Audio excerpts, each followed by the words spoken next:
Hello, my name is Jose del Carmen. I'm going to talk about the Cuban Revolution. The Cuban Revolution was one of the most significant events in the contemporary political history of Latin America and the Caribbean. It involved the uprising against Fulgencio Batista dictatorial regime and dictatorial regime in 1953 by leftist Cuban guerrilla movement called el Movimiento 26 de Julio, led by Fidel Castro. The Cuban Revolution successfully overthrew Batista's pro-American government, establishing a new one under democratic principles. Influenced by the Soviet Union, it quickly shifted towards communism.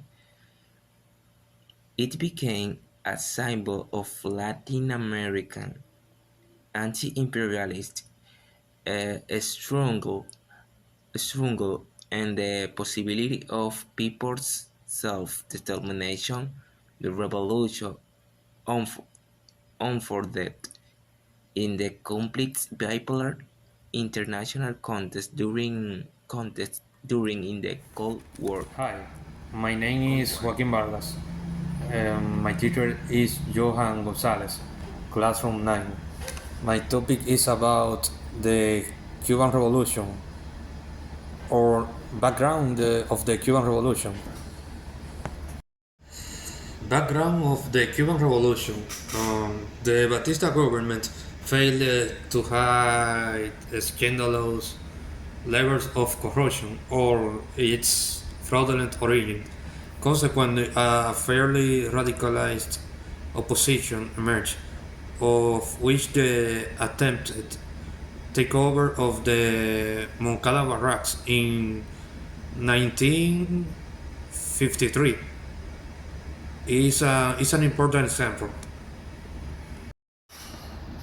The young lawyer Fidel Castro led a group of young people from the Cuban People's Party who, who calls themselves the centenary generation after the birth of Jose Marti in 1953.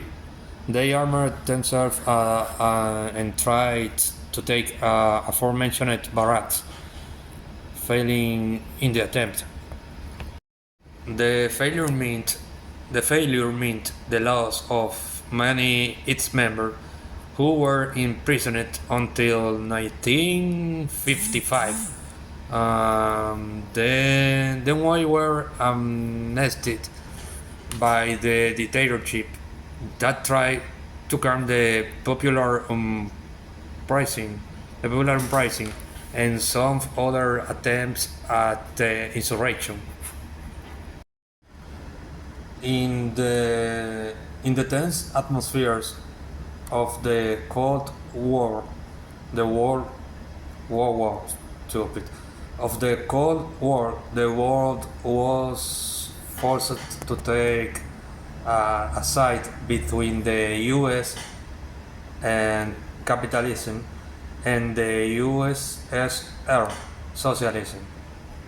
Latin America was suffering from the control of North American anti-communism, and in that sense, Batista had the full support of his northern neighbors.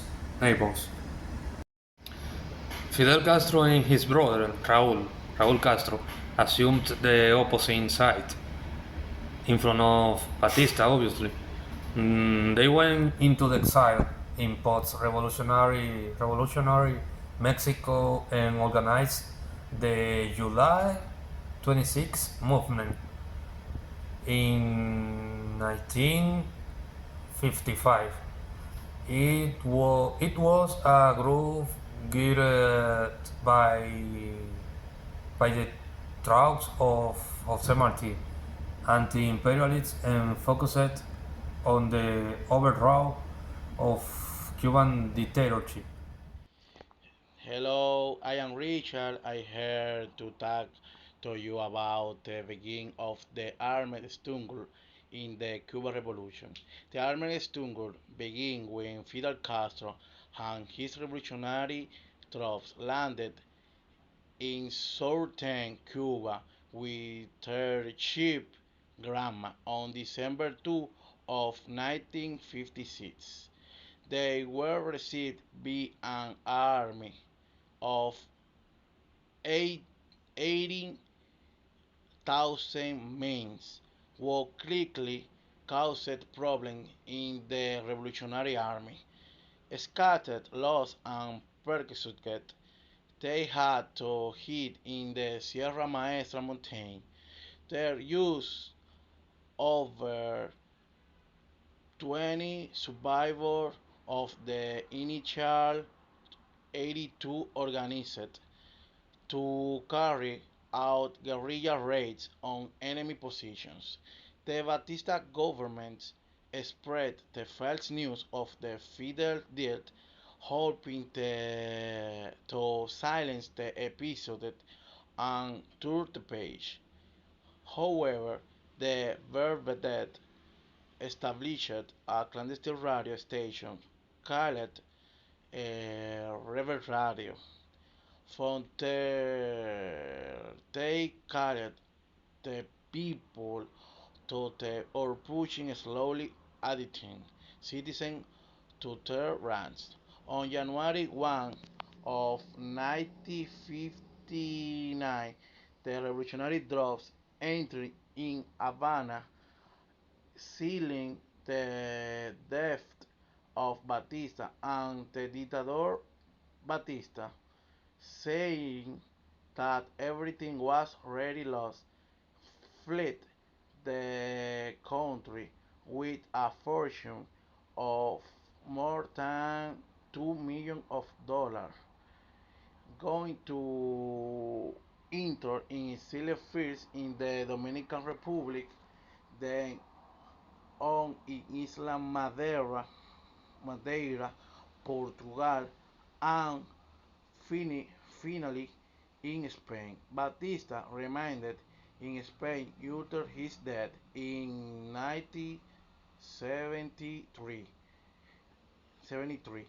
due to her attack in Marbella. While in Cuba, Fidel Castro received in Santiago de Cuba, declaring it the provisional capital of Cuba and proclaiming Judge Manuel Urrutia Yeo as president of the nation. Thank you for watching our video. Bye bye.